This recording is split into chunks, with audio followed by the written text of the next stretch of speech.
कल्पना कीजिए, एक छोटा सा बालक जो आकाश में छलांग लगाता है और सूर्य को मुट्ठी में पकड़ने की कोशिश करता है, लेकिन अचानक एक वज्र गिरता है और पूरा ब्रह्मांड थम जाता है। क्या आप विश्वास करेंगे कि एक बच्चे की भूख ने देवताओं को कांपने पर मजबूर कर दिया? क्या ये संभव है कि एक शरारत ने पूरी सृष्टि की सांसें रोक दी और वायुदेव ने दुनिया को मौत के कगार पर ला खड़ा किया? क्या शिव का दिव्य बीज एक वानर बालक में छुपा था, जो बाद में राम का सबसे बड़ा योद्धा बना? और सबसे चौंकाने वाला रहस्य, क्या हनुमान ने बचपन में ही पाताल लोक से लेकर स्वर्ग तक की यात्रा की थी, जहां नाग और देवता दोनों उनके आगे झुक गए?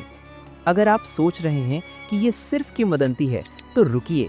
आज हम उन दुर्लभ पुराणों, शिव पुराण, स्कंद पुराण और वाल्मीकि रामायण के छिपे पन्नों को पलटेंगे, जहां हर पल एक नया शौक इंतजार कर रहा है। ये कहानी इतनी सस्पेंस से भरी है कि आपकी आंखें स्क्रीन से हटेंगी नहीं और अंत तक पहुंचने पर आपका मन कहेगा, वाह, ये तो जानना ही था।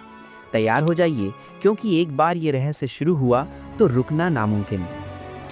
अब आइए उस दिव्य जन्म की ओर चलें जो सब कुछ बदल देगा।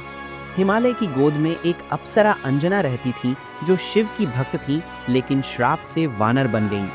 उनके पति केसरी थे, लेकिन पुत्र की कामना ने एक चमत्कार रचा। शिव पुराण की गहराई बताती है, शिव ने अपना रुद्र बीज वायुदेव को सौंपा और वायु ने उसे अंजना तक पहुंचा दिया। क्या ये सिर्फ जन्म था? नहीं, ये शिव और वायु का मिलन था, जो हनुमान को 11वें रुद्र अवतार बना देता है। भविष्य पुराण चीख चीख कर कहता है, हनुमान शिव के अंश हैं, प्राण की धारा से जन्मे। लेकिन ये दिव्यता कैसे फूट पड़ी? बचपन की वो लीला जो ब्रह्मांड को हिला गई, यही तो सस्पेंस की शुरुआत है। हनुमान का बचपन, क्या यह सिर्फ खेल था या ब्रह्मांडीय तूफान? वाल्मीकि रामायण के बालकांड में लिखा है, एक सुबह सूर्य को पका फल समझकर बाल हनुमान उड़ चले। लेकिन ये कोई मामूली उड़ान नहीं, वे तारों को छूते, नक्षत्रों से खेलते, लाखों मील पार कर सूर्य तक पहुंचे। सूर्यदेव घबरा गए, इंद्र ने वज्र फेंका और हनुमान की ठोड़ी टूट गई। नाम पड़ा हनुमान, लेकिन शौक तो अब आता है। वायुदेव ने क्रोध में प्राणवायु रोक ली। सारी दुनिया, मनुष्य, देव, पशु, सांसें थम गईं। मौत का साया छा गया। स्कंद पुराण की दुर्लभ कथा कहती है कि हनुमान की चोट ने सृष्टि को मृत्यु के द्वार पर ला खड़ा किया। देवता दौड़े, ब्रह्मा, विष्णु, शिव सब आए। वरदान बरसे, अमरत्व, असीम बल, आकार बदलना। लेकिन एक श्राप भी, अपनी शक्तियां भूल जाओ, ताकि जाम्बवंत याद दिलाएं। क्यों? क्योंकि उनकी शरारतें रुकने का नाम न लेती। पहाड़ उखाड़ना, नदियां उल्टी बहाना, समुद्र पार कर पाताल पहुंचना। ये पाताल यात्रा का रहस्य क्या है? शिव पुराण की गुप्त कथा। बाल हनुमान नागलोक पहुंचे, जहां नागराज ने उन्हें शिव का पुत्र पहचाना और झुक गए।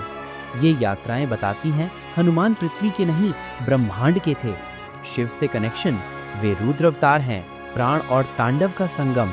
रामायण में राम भक्त, लेकिन शिव पुराण कहता, शिव ने ही राम भक्ति का वरदान दिया। प्राण शक्ति, हनुमान वायुपुत्र हैं, योग में प्राणायाम के गुरु।